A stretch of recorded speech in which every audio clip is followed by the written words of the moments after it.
Hi, this is Frank Taylor with Nature at Your Door, and I'm just outside my door, and I'm here in the forest checking out some of my maple trees. And I want you to take a look around your house or your neighborhood and see if you got maple trees, because if you do, this winter you could make your own maple syrup at home.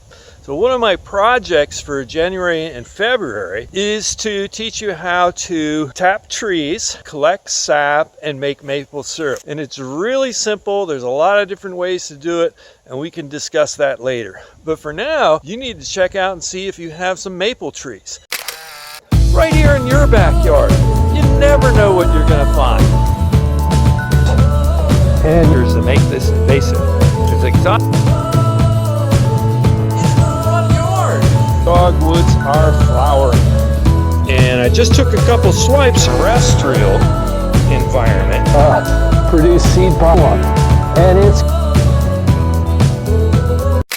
red maples and sugar maples, of course, are the best ones. I don't have sugar maples. What I have behind me here is a red maple, so I'm going to be making my syrup from red maples this year. Red maple leaves look like this. They have a characteristic 3 lobes that a maple leaf has, but if you look very closely, you can see that they have little points on the leaves, little indentions, little teeth on the edges. Sugar maples, not so much. So here's one of the maples in my yard, and you can see it's divided into a couple different major trunks.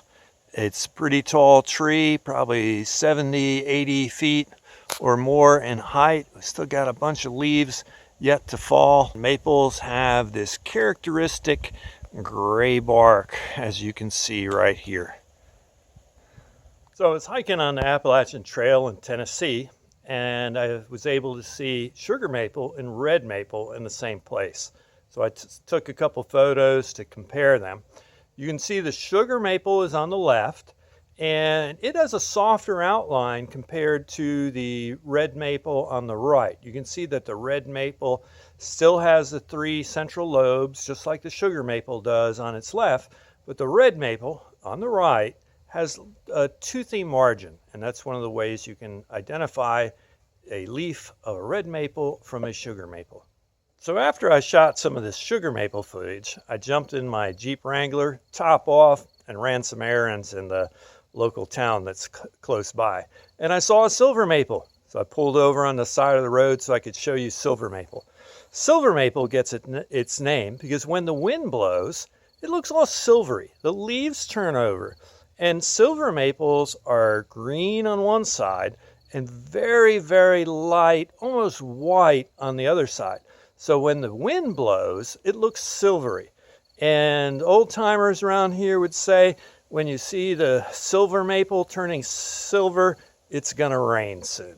Silver maples tend, especially if they're planted in people's yards or alongside of the road, tend to break up into many stems. They don't have a single main trunk. They'll break up into a lot of different trunks. And their bark seems to be a lot shaggier as they get old. So today's episode was all about encouraging you to go outside, enjoy the fall and the colors of leaves, and see if you can find some maple trees close by your house. If you can join me this winter in tapping the trees. I don't advocate any particular brand stuff. I have some things that I like. You'll need to look at the options that are available to you and see which tapping option you want to use. Some of the options use plastic buckets. Some of them use plastic tubes going to a central container, and some of them use the tin buckets. All of them require a drill bit to drill a hole in the tree. They require a tap, and this is the particular tap that I have found, and you drill the hole in 3 or 4 inches, and you put your tap into the tree, and then you hang a bucket. These are the buckets I like. I like the old traditional metallic. I like the old traditional metal cans with their lids. Lots of options online. Check it out. But I wanted you to see if you could identify some maple trees and find some maple trees close by. Look at the ground for the maple leaves and then look for the characteristic bark of the maples and look up into the tree and see if you can see some maple leaves still attached, and you'll have some maples. So this winter, come late January or early February, when the sap starts to run, I'm going to do a series of episodes on the maple trees themselves and much more biological detail and their natural history and their colonial history and their uses of maple trees today. And then I'll get into how to safely do your own maple syrup, how to collect the sap, things to watch out for, how to keep things clean, and how to boil it down. And when is that moment where it's just right? And it's this magical moment where suddenly it goes from some boiling sap in your pan to maple syrup. It's going to be really fun. So check it out. See if you can find some maple trees, and I hope you can join me and make your own maple syrup at home while I'm making mine. Thanks for watching Nature in Your Backyard. If you like what I'm doing, don't forget to subscribe and share with your friends. Thank you for watching.